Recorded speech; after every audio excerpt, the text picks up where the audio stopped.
అల్లూరి సీతారామరాజు ఘట్టమనేని కృష్ణ కథానాయకునిగా 1974లో విడుదలైన తెలుగు సినిమా. ప్రఖ్యాత స్వాతంత్ర్య సమరయోధుడు, గిరిజన విప్లవ నాయకుడు అల్లూరి సీతారామరాజు జీవితాన్ని ఆధారం చేసుకుని నిర్మించిన బయోపిక్.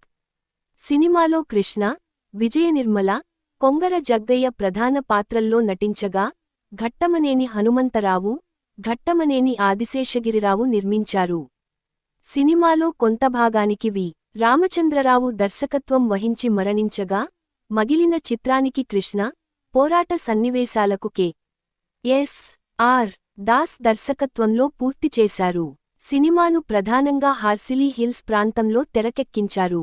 సినిమా స్కోప్లో నిర్మాణమైన చిత్రంగా అల్లూరి సీతారామరాజు పేరొందింది.